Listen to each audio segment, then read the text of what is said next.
Welcome to the Locked On Titans podcast. I am your host, Tyler Rowland. Titans fans, it is a Thursday edition of the Locked On Titans podcast. And on today's show, I only have one question for you. Where is the Bud? And the answer is at Tennessee Titans practice as Bud Dupree returns to Titans practice for the first time since being placed on IR. I'll tell you how that is the case and what it means going forward. Also, we have a special guest on the show today to help preview the Titans matchup against the Pittsburgh Steelers. All of that and more on a Thursday edition of the Locked On Titans podcast. Let's get it! You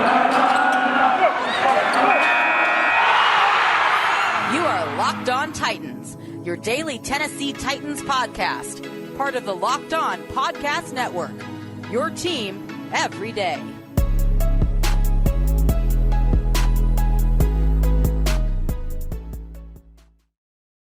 Titans fans, it is a Thursday edition of the Locked On Titans podcast. I'm ready to dive into Bud Dupree's return to Titans practice and get you guys ready for the game against the Pittsburgh Steelers. Before we get into all of that, do want to thank you guys for making the Locked On Titans podcast your first listen every day. If this is your first ever listen to the Locked On Titans podcast, make sure you subscribe on whatever platform you do stream. Make sure you check out the Locked On Titans YouTube channel, subscribe, and smash that notification bell so you know when all of my content goes live. Also, got to check me out on social media on Twitter at TicTacTitans for all my film breakdowns and film clips, and check out the show Facebook page at Locked On Titans Pod. But the first thing that we're going to discuss is the return of Bud Dupree. Where is the Bud is at Titans practice. And I want to let you guys know that this does not mean exactly that Bud Dupree will be able to play a revenge game against his former team in the Pittsburgh Steelers this week. That's the most optimistic outcome, and that's definitely possible now that Bud Dupree has been activated off IR, but he has entered a 21-day window where he doesn't necessarily have to be activated to the 53-man roster. But again, it is a possibility, and based on some of the clips that we saw of Bud Dupree today in practice or on Wednesday in practice, Bud does look like he is refreshed and ready to go. So a 21-day window, but very optimistic that Bud Dupree will be out there on Sunday based on what I'm seeing. Some other injury updates from Wednesday's practice. Not spotted out there during the open portion to media, Jackrabbit Jenkins, who missed the last game. He was not there for practice. Dane Cruikshank, and that's what I want to stop on for a second. Definitely disappointing to see Dane Cruikshank's name there because Dane came off of IR just this week for this game against Jacksonville. So to see him already missing practice, the first practice available after the game, never a great sign. And the thing is, Dane Cruikshank played less than 10 snaps in that game. He wasn't really out there a ton, so it's not like he, got injured on the field that we could tell. It's not like we saw anything that stood out that would have been a re-injury for Dane Cruikshank. And Cruikshank is definitely a valuable piece for the Titans going forward as that dime linebacker and that matchup nightmare for tight ends at 6'1", 210. He can kind of match up athletically with all of the tight ends in the NFL, and he has the speed necessary to be out there if he gets matched up on a wide receiver as well, although, of course, you would rather have him with that man matchup on a tight end. But either way, that's something to monitor going forward. Also, we didn't see David Long out at practice on Wednesday, and it just continues to boggle my mind what's going on with David Long. He's got a hamstring injury. We know that, but he has missed so much time now. I believe it's been 4 games, including the bye, and it just makes you wonder why David Long was never placed on IR, and it also makes you wonder why the heck David Long was out there playing against the Rams in a blowout win late in the game. That injury and that decision has definitely had a negative impact on the Titans so far since that happened. But David Long's still not practicing, and you just start to wonder when David Long is going to be able to come back. Now, the Titans added Zach Cunningham, and he practiced for the first time on Wednesday, so that's a great sign. But you still would like to have the Titans' best linebacker out there, even with the depth coming back. I mean, I feel comfortable with Rashaan Evans, Jayon Brown, and Zach Cunningham, but David Long has been the Titans' best linebacker, so you would love to see him back out there. Torrey Carter, who got hurt in the game against Jacksonville with an ankle, didn't practice. That's significant because it really limits what the Titans can do with their run game if they don't have a viable fullback. And you could say Swaim or Pruitt could step into that role, but they simply don't play the spot of fullback as well and as physically as Torrey Carter does. So it's definitely a difference. Larrell Murchison with a knee didn't practice. Roger Saffold, who's been in and out of games all year long, his age is really showing this year. He did not practice with a shoulder injury that he re-aggravated in that game against Jacksonville. And Saffold said this week he's going to have to see a specialist for the nerve issues that he's having in his shoulder and his neck that have been reoccurring throughout the year. Tyir Tart hasn't played in quite some time, and he did not practice on Wednesday either. Now, it's the first practice of the week. The Titans will be cautious, and being led by a former player in Mike Vrabel would lead them to being overly cautious when it comes to maintenance days and rest days for their veterans and for their players, especially this late in the season. And that's something that Mike Vrabel has talked about as well. So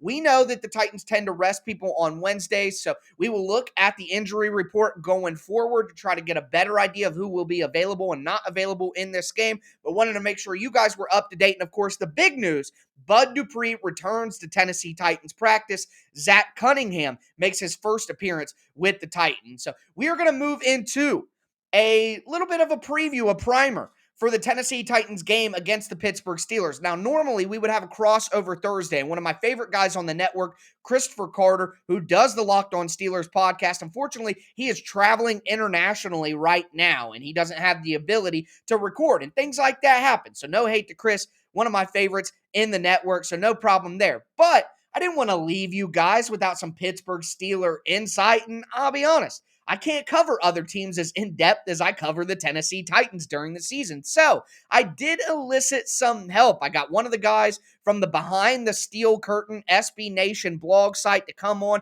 and chop it up. They got some great stuff on their website. So we're going to head into a conversation about the Titans and about the Steelers game that I think you guys will really enjoy. Before we get into that, though, do want to tell you guys about Stat Hero. No one plays daily fantasy sports to lose. Winning feels so much better. But traditional fantasy sports are a long-term losing proposition because you never know who or what you're up against. Stat Hero is the first of its kind daily fantasy sports platform where it's you versus the house in a head-to-head fantasy matchup, winner takes all. And here's the crazy part. Stat Hero shows you their lineup before you play, and you handpick the team you want to face one-on-one. This never-before-seen innovation in fantasy sports and sports betting hybrid has Stat Hero players clocking odds that are over 4 times better than your traditional sites. Why? Because you don't have to compete against thousands of experts or unknowns. Stat Hero puts you in control of your fate. With Stat Hero, you're in control of the stakes. You decide how much you're going to play for, and Stat Hero has no choice but to take it because they're daring you to beat them. Stat Hero head-to-head is what daily fantasy should be, one-on-one. So sign up for free right now at stathero.com/lockedon and use the promo code LOCKEDON for a 100% deposit match. That's stathero.com/lockedon. Use promo code LOCKEDON for a 100% match. stathero.com/lockedon. Promo code LOCKEDON. Terms and conditions apply.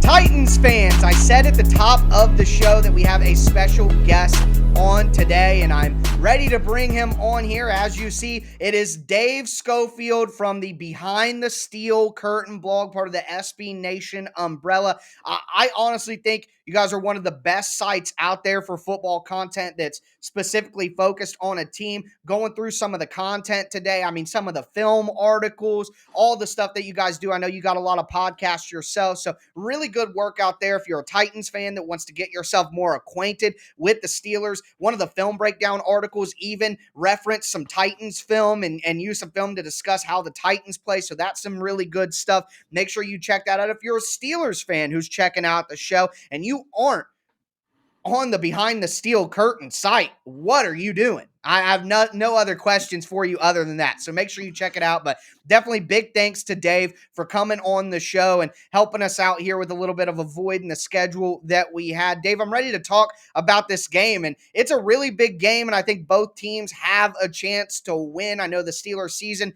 hasn't been as pretty as it's been in seasons past, but they're still right in the thick of it. And coming off a game that they didn't win against Minnesota, but they definitely got some positive momentum at the end of that game. So I guess my first question for you is just what's the vibe around the team right now? What's the fan base feeling like? And what are you thinking this Steelers team could potentially accomplish? Well, the Pittsburgh Steelers fan base, I have to say, they are used to excellence. They are, you hear the narratives of, oh, Mike Tomlin's never had a losing season as head coach going back to 2007. They don't care. They don't care. They want playoffs. They want playoff wins. They want championships. So almost kind of, they're just like, no, this team is not at all what they expect it to be right now with their expectations. Actually, with a lot of the fan base had low expectations with this team coming in, having to play a lot of young players, starting tons of rookies and things like that the Pittsburgh Steelers don't usually do. Mm-hmm. But because of that, they are so night and day. This team, you never know which Steelers team is going to be showing up, not even from game to game, but even half to half and quarter to quarter. If you watch that game on Thursday, you saw it. That team stunk it up for 40 minutes and then had a furious comeback in the last 20. And it's just, you can't maintain that if that's what you're wanting to do in the National Football League. Yeah, I hear you. And just from my, obviously I'm not diving into the Steelers tape every week like I do with the Titans and things like that, but it seems like a team that maybe doesn't have the talent. You're talking about starting some rookies and things like that. Doesn't have the talent that they normally have, but they're still well coached. So they can kind of ramp it up and have those good moments, but the talent doesn't allow them to do that. Overall, would that be somewhat of a fair evaluation? I love that evaluation because that is the evaluation for most of the NFL. I just wish Steelers fans would listen to that evaluation because the way they think of it is that all the problems with this team is the coaching. All the coaching's letting them down. It's all about the coaching. Someone gets injured, we got to fire the strength and conditioning coach because there's an injury. I wish Steelers fans would listen to what other teams have. They've been there. These two franchises, in my opinion, have two fantastic coaches. Now, I don't know how much the Titans, how much they like their coach. I think, former Pittsburgh Steelers third-round draft pick Mike Vrabel, I love as a coach. Yeah, I think he's great. But the problem is so many times when you're so tied into your own team, you get so caught up and don't always see the big picture. I think that's spot on. The talent, especially the depth. Like whenever TJ Watt goes out of a game, the Steelers lose. Whenever TJ Watt does not play in the game, the Steelers lose. When TJ Watt's coming back from an injury and not quite himself, the Steelers lose. When TJ Watt's playing full strength, the Steelers have won. The only exception is the tie, which I count as a loss. So when you look at things like that, you're just like, the talent's there, but you can't expect to have another TJ Watt waiting behind him to come on the field when it's over. So the Steelers have a lot of young players with that dreaded P word in potential, because all potential means is that you haven't done it yet. Yeah, exactly. But players like Najee Harris and Pat Freiermuth that are becoming huge pieces in the Steelers offense, and they're still in their rookie season. That's not normally how the Pittsburgh Steelers operate.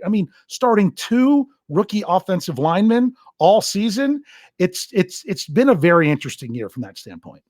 Well, we'll hit on the offensive line and how that kind of manifests in the numbers. But you talk about TJ Watt and his, absence when he plays, his health issues. If you could, what's kind of the injury vibes around the Steelers right now? I know that Watt was hurt in that game, but there's some optimism there. Who are you concerned about from an injury standpoint, and who's kind of on the fence right now to play? Well, of course, TJ Watt is the one everyone's paying attention to. He did practice in the first practice of the week. It was limited. The fact that it was limited, And the Steelers there was a fully padded practice. They don't always have them, but since they had the extended time, they definitely said they were going to be putting the pads on Wednesday. People that are coming back from injury, maybe they don't do everything. So he was limited as long as that progression's there. And the other outside linebacker for the Steelers, Alex Highsmith, he left that game early. They were left with none of their starters. He was limited as well. But honestly, Joe Hayden has not played for the Steelers in 4 games. He only played, I think, 9 snaps against Detroit before he was injured. The Steelers are 1-3 since he's been out. They've only won 1 game since 2017 when Joe Hayden's been out of the lineup. And he, once again, did not practice in the first practice. So when those corners kind of get bumped, hey, you're the number 2 corner, and then you have to bump up to 1 and 3 is 2. You see a big difference in there when someone like that's not in the game. Yeah, absolutely. And when you look at the Titans team, that literally the only wide receiver of any concern for most teams is going to be Julio Jones. Yeah. You want to at least have Joe Hayden to match up with him. So that is something to watch going forward. But we are going to talk more about the actual on-field product, talked about kind of the vibe around the team, talked about the injury situation. Before we get into that, do want to tell you guys about Stance. Founded in 2009, Stance Apparel represents a radical reinvention of socks, underwear, and active apparel with a sharp focus on comfort, quality, and creativity. Stance brings an atypical aesthetic alongside some of pop culture's hottest collaborators. Collaborators. Did I make up a word here on the Locked On Titans podcast? For the ultimate in style and self-expression, because everything you wear should be a direct extension of who you are and how you feel. For me personally, I love my Batman Stance socks. I'm a big Bat stan, as you guys know and can tell. Just a few things just hanging around me. So I love wearing my Batman socks, but I also really enjoy my Los Angeles Lakers socks as well. I'm cozying up in my favorite socks for a Lakers game is always a good time. And yeah, they make you feel good. Yeah, it's fun to express yourself, but they're also super cozy, super comfortable. So they really have some good effectiveness and actual value to you other than just looking awesome. So make sure that you go check out all they have to offer at Stance. They have things like Wu-Tang Clan, The Goonies, Star Wars, The Office, Harry Potter, Disney, Marvel, Bob Marley. The new Spider-Man movie comes out this week. Get you some Spider-Man socks from Stance to celebrate. Of course, they have the sports, Major League Baseball, NBA, NFL, something for everyone. Stance believes that the perfect fit matters more than fitting in. Those that feel good do good. Go see for yourself. Register for an account at stance.com and get 15% off your first purchase when you use the promo code Locked On at checkout. Enjoy the color and comfort of a life less ordinary with Stance. Also, if you want to make your NFL Sunday a little less ordinary, you got to go to betonline.ag. They have you covered for all the latest props, odds, and lines. They're the number 1 spot to bet all your sports action this holiday season. And if you head to their website right now and sign up, use the promo code Locked On. That's one word, Locked On. You're going to get a 50% welcome bonus on your first deposit. So whether it's football or pro or college basketball, NHL, boxing, UFC, even your favorite Vegas casino games, betonline.ag is the fastest and easiest way to bet them. Bet online, where the game starts. All right, Dave, we are back to continue this Titans Steelers primer conversation on a Thursday edition of the Locked On Titans podcast. Thank you for making the Locked On Titans podcast your first listen every day. We just talked about kind of the vibe around the team and the fan base, the injuries, but now I want to talk about some on-field things like the rushing attack for the Steelers. As long as we've known the Pittsburgh Steelers, they have been a run-the-ball, defense-first team, but now they're really struggling running the ball, and it's surprising because Najee Harris is playing pretty well, doing a pretty good job for a rookie, but they're only the 28th best rushing attack in the NFL, averaging 88.4 rushing yards per game. What is going on up front that is preventing the Steelers from being that typical run-dominant team that we're used to? Well, it's the Steelers last year started off the season hot running the ball and then completely fell off and ended up in the bottom two in the league.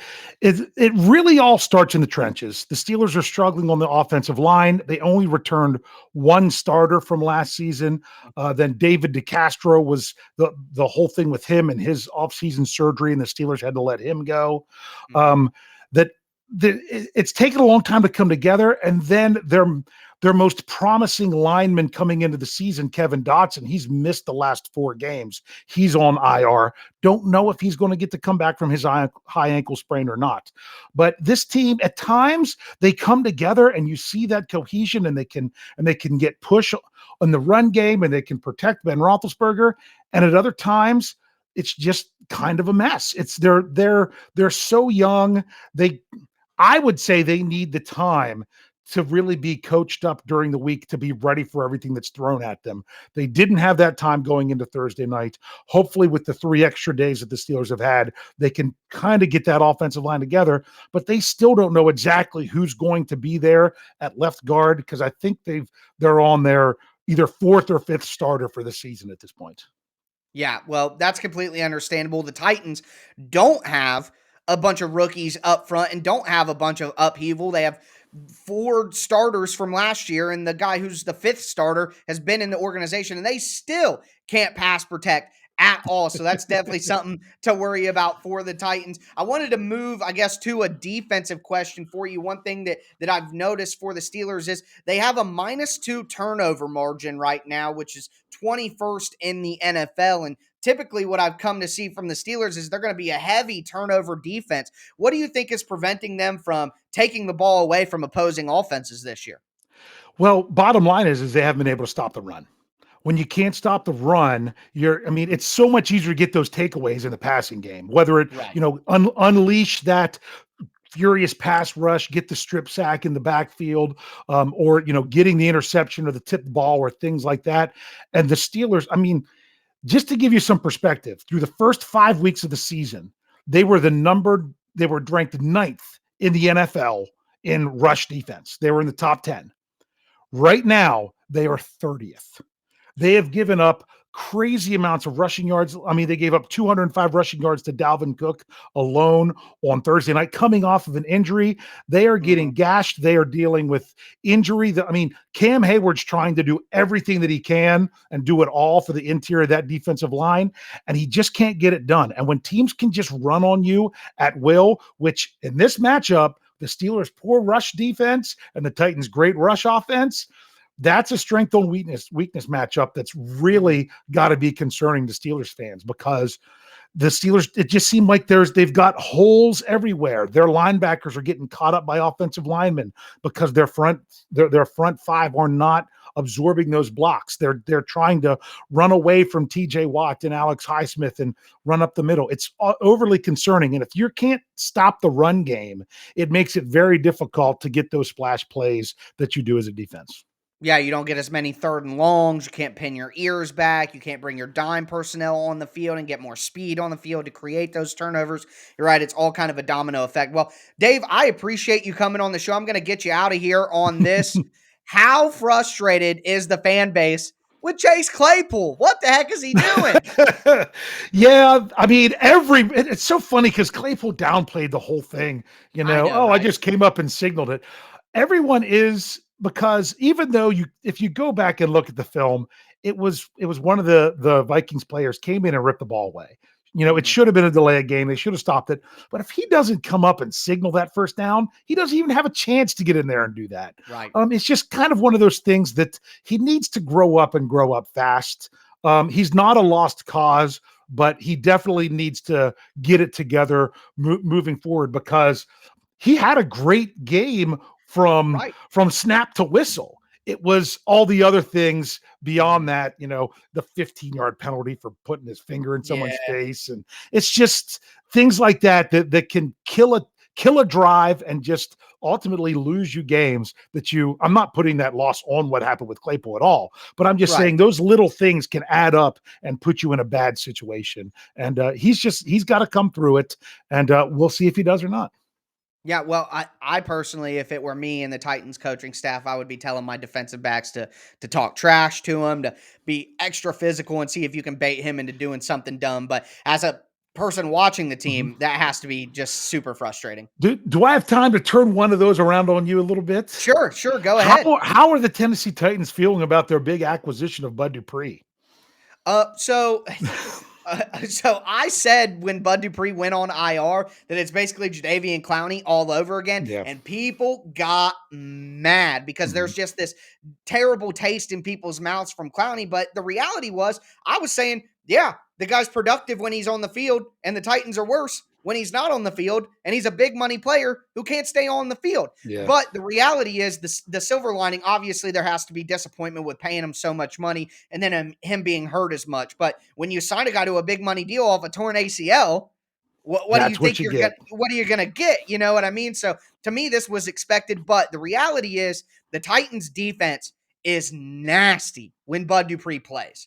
Like it totally takes the defense up to another Mhm. level when he's out there. Like with the Steelers, he's a force multiplier. Like when he, of course, TJ Watt and Hayward are the studs, or Mhm. Tuitt was the stud last year. Jeffrey Simmons and Harold Landry are the studs. Danico Autry has been a stud. But when you add Bud Dupree to that, now it becomes, in my opinion, the best front four in the NFL this year when they have that together. So Bud Dupree has, yes, in my opinion, and I think I'm one of the more negative people covering the team about Bud Dupree. Pretty disappointed with all the time that he's missed, but he's off IR. He's into his practice window, his 21-day practice window. Mhm. And if he can get out there and he can produce for the back half of the season in the playoffs, like with Julio Jones, who's missed a lot of time, if you produce when it matters, the Titans have made it this far without those guys for a lot of the season. If they can come through when it matters the most in December and January and maybe even February, I think all sins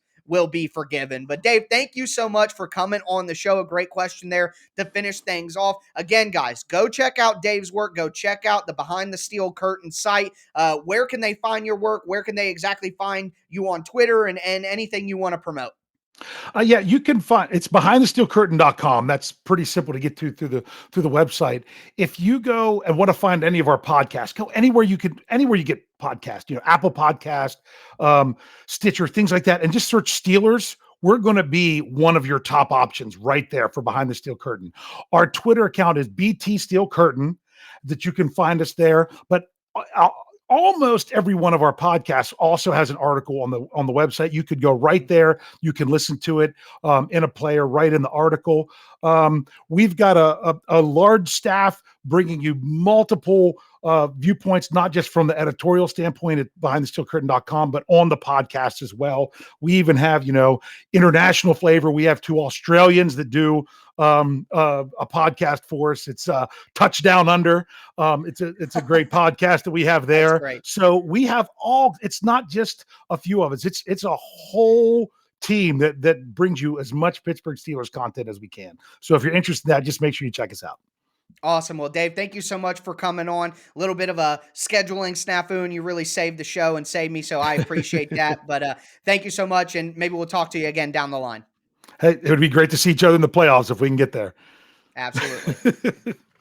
All right, Titans fans, I hope you guys enjoyed that conversation with me and Dave Schofield from the Behind the Steel Curtain SB Nation blog for the Steelers. Some really great information there, and they have some really good stuff on their website, as I talked about. But hope you guys enjoyed this Thursday show. I'm going to be back with you tomorrow to get you ready with a game preview for this matchup between the Titans and the Steelers. Make sure you subscribe to the Locked On Titans podcast on whatever platform you do stream. That's going to do it for me today, though. As always, I am your host, Tyler Rowland, and this was Locked On Titans.